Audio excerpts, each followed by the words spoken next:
Welcome back, everybody, to Let's Play Transformers Devastation. I am your host, Alexander Frost, and this is episode 11. Now, I went on ahead, and just for the hell of it, for a little while, I swapped in Menassor's Ionizer Sword, which is, admittedly, a tiny bit weaker than the Burn Axe. And I've already maxed it as far as it can go. But it's focus time. Whenever I go into focus mode, it lasts longer, so it's an interesting trade-off. We'll try it out for a little while. Also, I added a new piece of tech to Optimus just for the heck of it. I swapped out the extra EXP 10% for auto recover 2%, which means my health will now automatically regenerate out of combat, or just in general. It's a slow regen, but hey, it's better than nothing. So all that said and done, let's move on to the next chapter.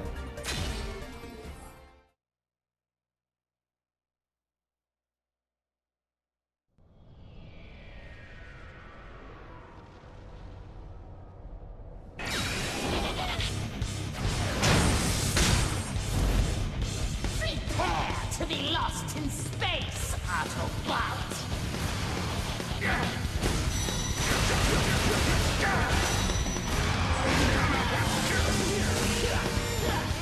Not even close.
A little to the left. A smidge more. That's got it. Help me up!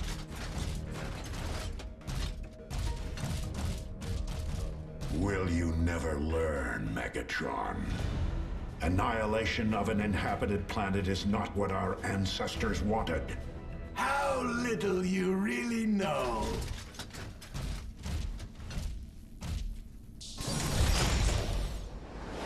Hey! You auto buckets go no further!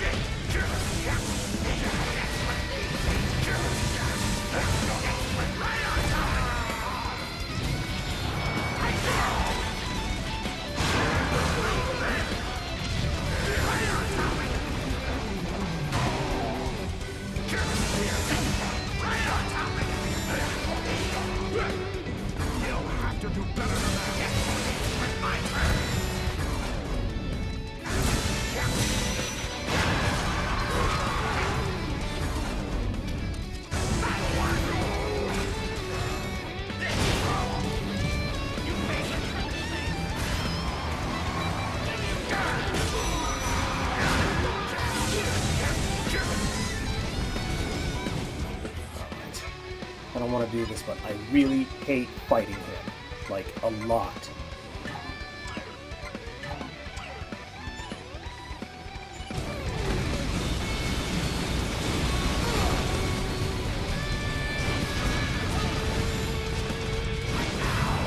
Keep trying.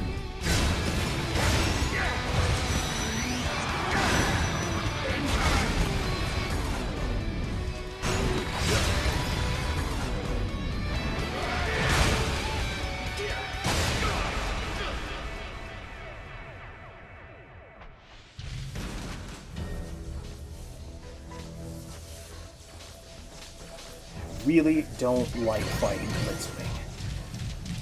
But yes, I was going to say, before all that went down, another complaint I do have about the game is it doesn't really expand on what the space bridge is, it doesn't really show it off.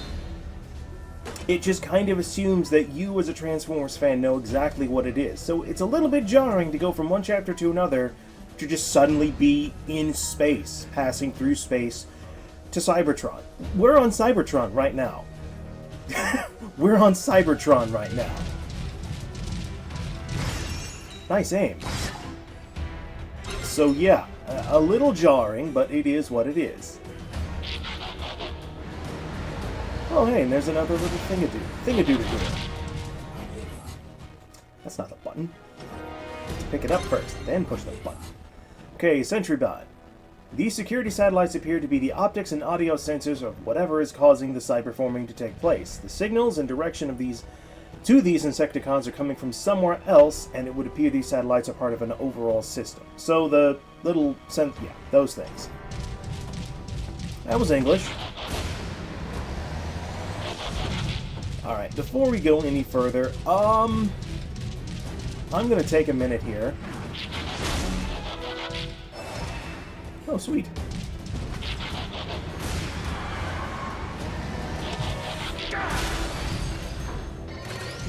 I'm gonna head back to the Ark real quick and switch out Minosaur's sword for, you know, the Burn Axe, which is better and even upgraded. So I'll be right back, folks.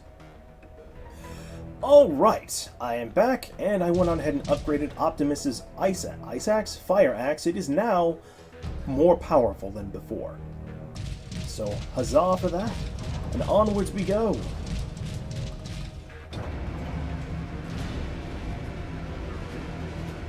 Wow, that's a big plasma core. Like, that is really big.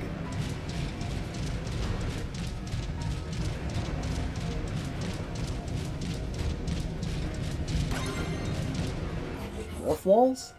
Oh, those things! It appears that these walls are malfunctioning. Something has corrupted this system and is causing malfunctions of all kinds and magnitudes.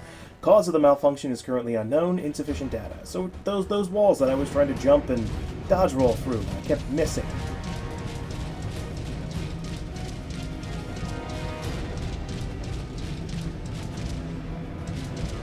Actually, in a couple of episodes ago, I made a mention that Unicron is like the size of Saturn, and Earth is the size of Earth, and all that. If you want another size comparison, think of Earth as the blue plasma ball over there, and Unicron as that. So yeah, Unicron is more than big enough to swallow Earth whole. Alright, moving on.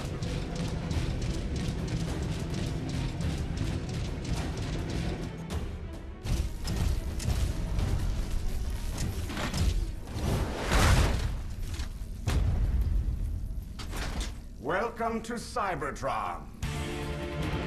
Shockwave, you cannot control plasma energy.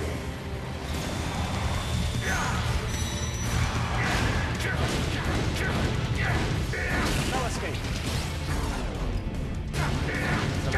Consequential.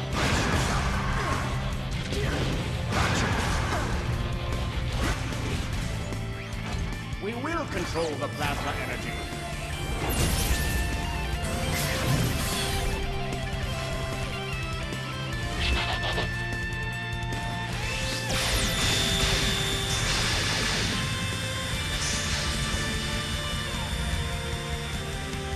And once we do, the plasma core will save Cybertron, not doom it.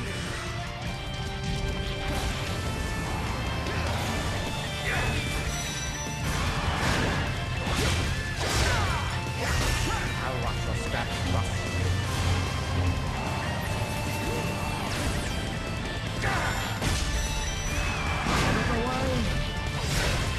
That should do it.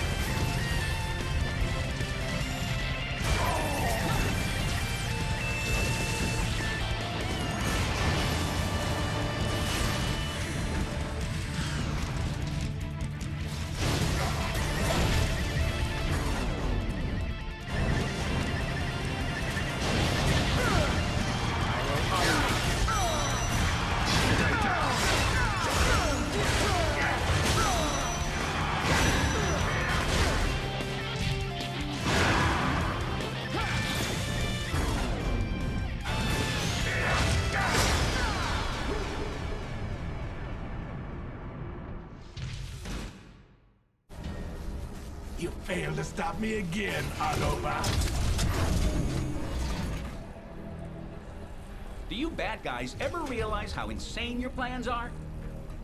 It was Nova Prime himself who recognized the need to cyberform populated worlds. Decepticon lies. Once the cyberforming starts, I don't know how we can stop it.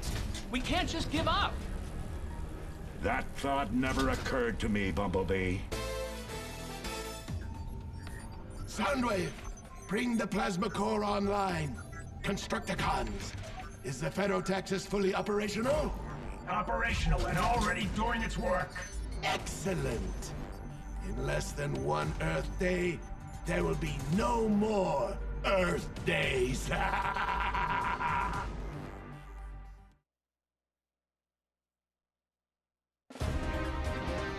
And that's it for Chapter 5. These chapters are getting progressively shorter. Kind of weird. Kind of weird. And I do have to point out that I do find one thing kind of odd about Shockwave. You see, how do I want to put this? I've said it so many times before, but in this game, Megatron, when he transforms, is a tank. The original version of Megatron was a gun. A handgun, a small-sized variant that was held by another Decepticon, usually Soundwave or Starscream. So it would make sense that when he transforms in this game, he wouldn't transform into a gun that just floats there and fires at you. Wouldn't make much sense, it would look kind of silly. So of course he becomes a tank, something more threatening. So, knowing this, why does Shockwave literally transform into a giant gun that floats there and shoots at you? Does that make any kind of sense to anyone else? I mean, if he turned into like a stationary turret or something, I could understand. Like, he actually did that in the Transformers the Movie game on PS2 years ago. And, I mean, the first time you actually saw him in the show, he literally was a security camera on the wall. I don't know. I guess the guys at Platinum Games had to do what they had to do to make it work, I guess.